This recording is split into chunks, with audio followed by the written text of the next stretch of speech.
Well, hi, Shoreline. We have a couple of things we want to make you aware of by way of an update on ministry. The first and the biggest one is what we're planning on May 24th, Sunday evening at 5 o'clock.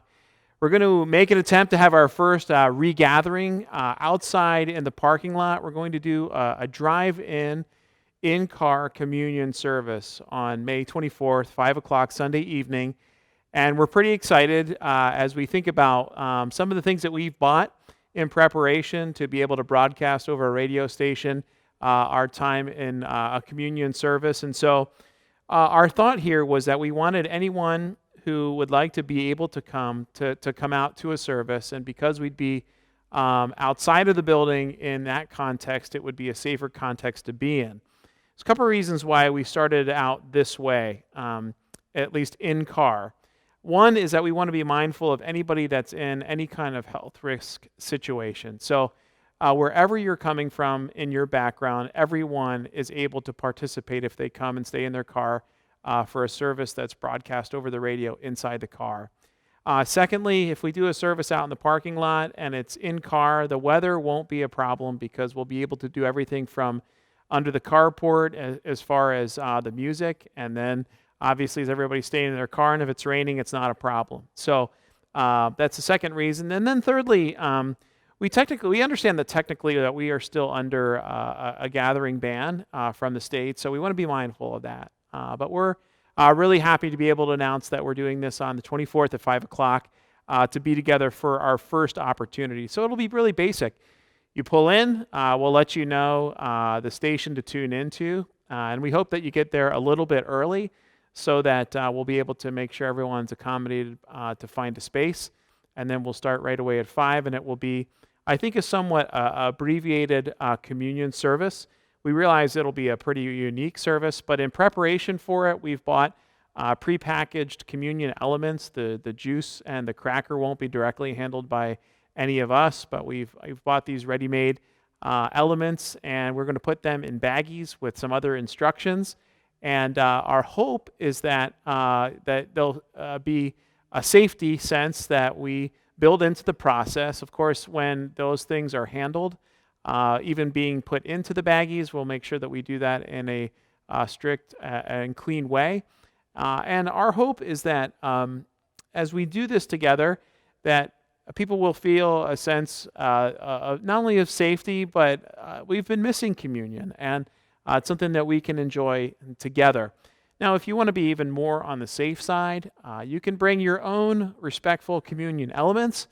My only hope is that you don't bring like Mountain Dew and Doritos. I'm just begging you not to bring those for communion. But anything respectful that you would want to use on your own, if you're a little bit more anxious about taking anything away from us, you can totally do that. So we'll have those elements ready for you to pick up in bags as you drive in. People have asked the question, or at least as we've talked about it as a staff, about what to do after the service. What if people want to get out of their cars and talk? And what we have decided is that we're not going to stop people from getting out of their cars to talk after the service is over. Of course, if you feel you're in a risk health-wise, you can just leave right after the service is over. It'll be an abbreviated time. And so there is no problem there. But if you don't want to, or if you want to stay and talk to people, we're not going to stop you. All we're going to ask is that you would adhere to the proper guidelines as it relates to the directives that we're getting from the state and from medical authorities, that you would observe all social distancing of 6 feet, that you'd be washing your hands or at least using some kind of hand sanitizer. And again, anybody who would choose to get out of their cars after the service to talk to someone else, that you'd be doing that at your own risk. But we're certainly not going to stop you. It's been a long time since people have seen each other, and we get it. People would love to be able to talk, and so that's what we're going to say about that.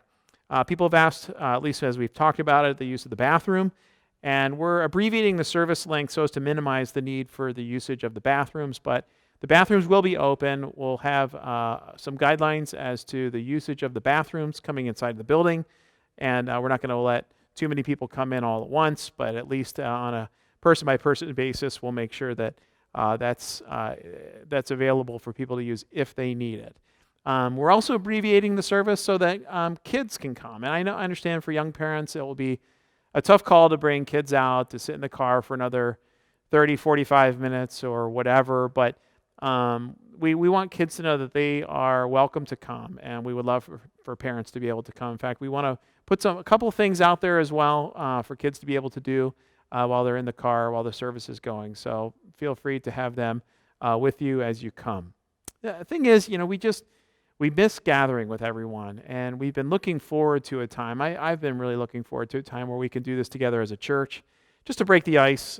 And we think this parking lot service is the first and best way to go at least as we gather together as a church. We've looked at the survey results, and I think they've really been helpful.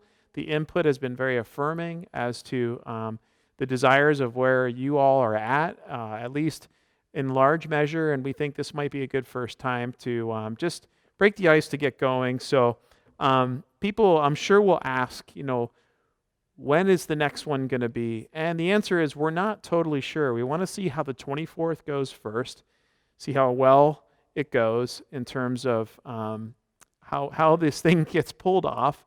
And by that point, there may be some restriction changes, and we may be thinking about maybe future endeavors in different areas, like inside the church. But at this point, we don't have any plans on that. But as far as the parking lot goes, this first time might be helpful for us to see how the response is, and whether we are able to get across what we want to, going from the being under the carport into the car. And so we're just going to pray that God gives us insight, wisdom, how to take the step after the 24th. But we'll be thinking through that after the 24th and as well. So again, I think this will probably generate some questions, maybe more than what we've already been able to hopefully get at here. So if you want to let us know any questions you have, you can go to cnovak at cometoshoreline.com for any questions. Happy to entertain them, get back to you as soon as we can. We look forward to seeing you, Shoreline. Can't wait for that time to be together on the 24th. Until then, stay tuned through our online services. We have been really encouraged in the survey feedback as to the percentage of people that are tuning in weekly. So just be tuning in and praying and thinking with us as we go along. Have a great day. We'll see you soon.